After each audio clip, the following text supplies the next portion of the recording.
하나님은 우리에게 풍요한 원칙을 가지고 계시는데 그 원칙을 오늘 세 가지만 여러분 나누고 있는 거예요. 첫째는요, 가난과 부의 선택은 내 결정이다. 내 결정. 우리는 세상 철학이 천석군 만석군 부자는 하늘이 낸다. 여기에 수많은 사람들이 다 쏟고 산다는 거예요. 그래서 나 같은 것이 무슨 부자가 될 수 있냐. 나는 아무것도 가진 것도 없고 하는 것도 없고 할 줄도 모르고 스스로 자기가 안 된다는 것에 얽매여 가지고 자기가 물질적으로 심리적으로 가난의 속박에 갇혀 있는 사람들이 대부분이라는 거예요. 이건 사탄의 음성이지 하나님의 뜻이 아니다. 이 사탄의 속임수에서 벗어나야 되는데 어떻게 벗어나는가? 하나님이 어떤 분인가를 알아야 된다. 하나님은 사람을 외모로 취하지 않습니다. 하나님은 절대로 사람을 외모로 보지 아니하시는 하나님. 두 번째는 하나님은 모든 자녀들이 부유하게 사시기를 원하세요. 그 삼박자 축복이라고 그러잖아요. 요한 3서 2절이요. 다 같이 한번 읽어볼까요? 사랑하는 자여 내 영혼이 잘됨과 같이 내가 범사에 잘되고 강건하기를 내가 간구하노라. 이 하나님은 당신의 자녀들이 다 부유하게 살기를 원하세요. 뿐만 아니라 하나님은 누구에게든지 재물 얻을 능력을 주셨습니다. 믿으시기 바랍니다.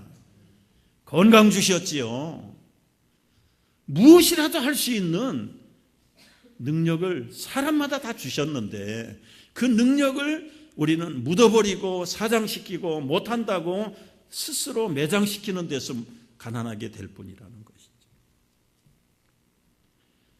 부유하게 하시기를 원하시는 하나님이 여러분을 향하신 뜻인 것을 분명하게 이 기본적인 하나님과의 관계를 회복할 수 있게 되기를 축복합니다. 두 번째 원칙이 있습니다. 두 번째 원칙은 그러면 누구에게 이 부를 재물을 맡기는가? 믿음을 갖춘 자, 하나님의 마음에 합한 자에게 이 재물을 맡기는 거다. 여러분 이건 제자 훈련 안 해도 우리가 평소에 들어서 배워서 다 알고 있는데요. 이 간사라는 분도 평소에 이걸 알고 실천도 했어요. 아담한 교회를 섬기면서도 누구보다도 헌금이 앞장섰고 그저 바치는 일에 철저하게 섰는데 결과가 뭐냐? 자기가 바닥에 떨어져서 제자 훈련을 받으면서 말씀 앞에서 자기를 검토해 봤더니 자기는 받을 만한 그릇인 줄 알았는데 아니더라는 거예요. 머리로는 이해를 했는데 정말 심장으로 그 영혼의 인격으로 하나님의 말씀대로 정말 하나님이 인정하는 그런 믿음으로 살았는가? 깊이 생각할 것도 없이 얼핏만 생각해도 절대로 아니더라. 너무 가식적이고 인위적이고 그냥 사람들에게 형식으로 철저하게 회개하면서 하나님을 좀 더 알아가는데 하나님이 어떤 분인가? 하나님은 세상의 물질을 다스리는 분이다. 은과 금이 다 내 것이라고 여호와께서 말씀하셨다. 그런데 이 은과 금을 어떤 사람에게 맡기는가? 성경을 읽다가 예레미야 27장의 5절에 보니까 내가 보기에 옳은 사람에게 이 모든 사람과 짐승들을 만들어서 그것을 주겠다. 하나님의 능력과 그리고 하나님의 쳐든 팔로 땅에 있는 지상에 있는 모든 사람들과 짐승들을 내가 보기에 옳은 사람에게 믿음이 가는 사람에게 준비된 사람에게 그걸 주겠다. 그래서 과거에 내가 정말 옳은 사람이었는가 준비된 믿음이었는가 자기를 스스로 검토해 볼 때 아니더라는 거지. 하나님이 인정하는 사람 하나만 나타나면 어떻게 하나님이 물질을 몰아주시는지 이사야 45장 2절의 말씀을 보면서 깨달았다는 거예요. 하나님이 당신이 믿고 일을 맡길 수 있는 사람 하나만 정해지면 그 사람보다 먼저 앞에 가가지고 험한 것을 다 평탄하게 만들고 굳게 닫혀있는 논문과 같은 불가능의 문들, 그저 안 되는 것들, 깨진 것들을 다 새빗장을 꺾어버리고 흑암 중에 보화의 은밀한 곳에 숨은 재물은 얼마든지 있는데 찾아내지 못하는 재물들, 숨어있는 재물들을 주의 이름을 부르는 자에게 하나님이 밀어붙여주겠다. 이 말씀의 문맥은 이방인 왕 고레스 왕에게 주신 말입니다. 왕을 통해서 느헤미야와 에스라 같은 사람을 앞장 세워가지고 사람들을 붙여주고 뒤에 소위 말하는 재력가를 붙여줘가지고 아무것도 없는 포로 출신의 지도자들을 통해서 위대한 예루살렘 성을 건축하게 만든 것입니다.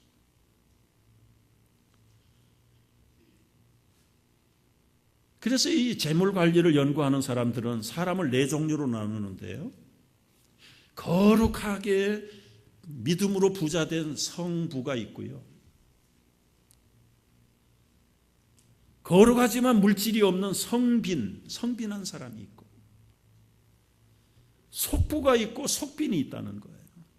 속부는 세상에서 속되게 부자된 사람, 그리고는 평생 지질이 가난하게 세상에서 가난하게 사는 속빈이 있다. 속빈. 근데 하나님은 이 거룩한 성부를 붙여가지고 성빈을 통해서 일을 하는 거예요. 여러분, 이 성빈이 느헤미야, 에스라 같은 사람이 성빈, 하나님의 마음에 합한 사람은 합한 사람인데 돈이 없잖아요. 물질이 없잖아요. 그러니까 그에게 고레스 같은 왕을 붙여주는 거예요. 왕을 붙여.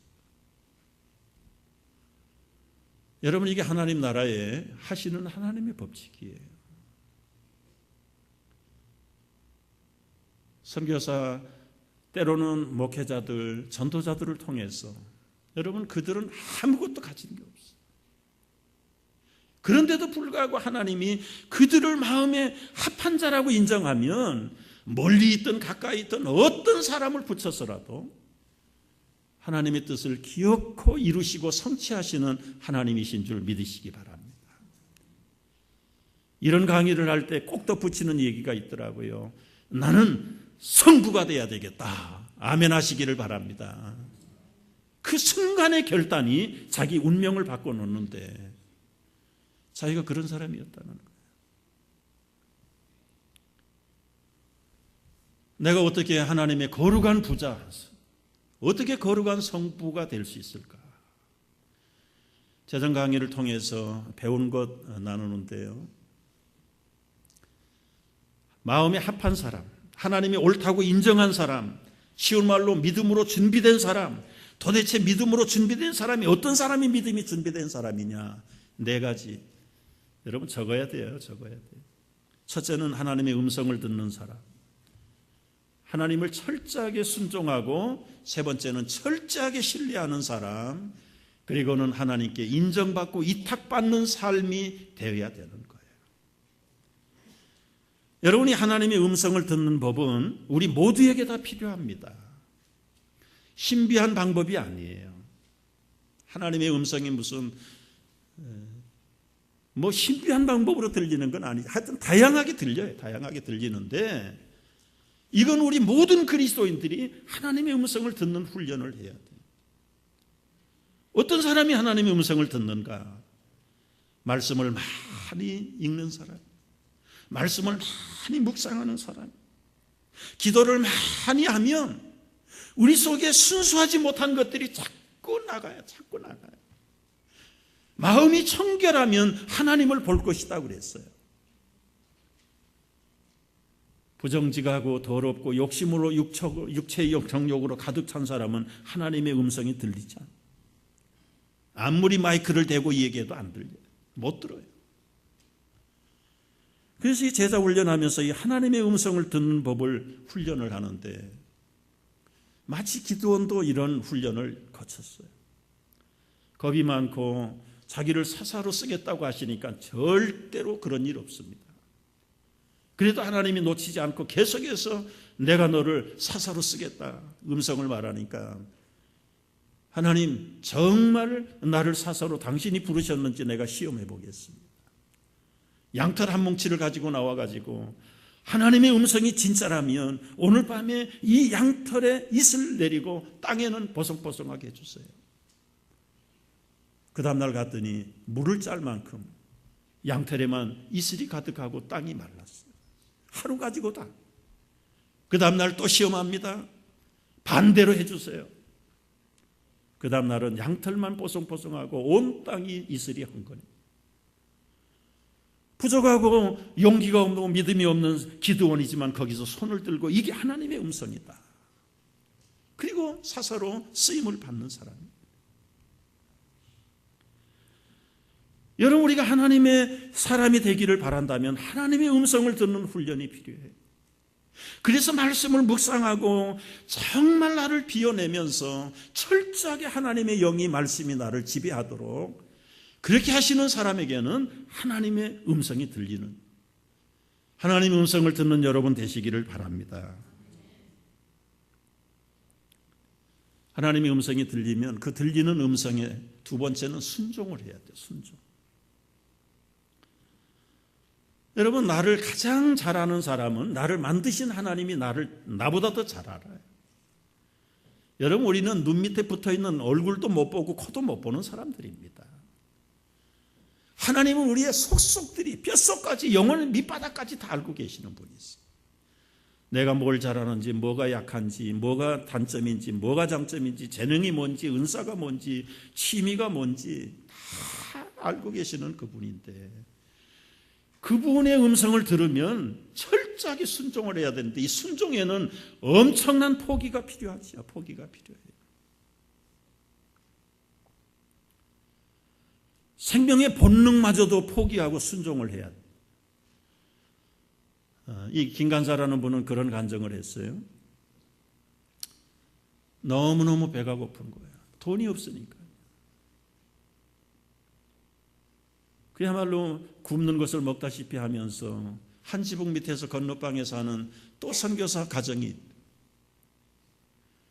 그래서 뭐 한 돌도 안 되는 갓난아이가 있는데 그 아이 젖 먹일 때 가보면 벌컥벌컥 우유를 마시는데 막 속이 아프다는 거예요. 너무너무 배가 고프고 지금 나이도 잊어버리고 이 어머니하고도 남을 그 갓난아이가 먹는 우유가 그렇게 먹고 싶었어. 자기 나름대로 깨를 써가지고 아무개 엄마 내가 젖 먹일 테니까 가서 일해. 나가면 그 애기 우유 자기가 훔쳐 먹으려고. 사람이 배가 고프니까 이렇게 체면도 없어지더라. 그런데도 애기 안 맡기거든. 부담스러울까 봐 안 맡기지 않고 미안해서 못 맡기고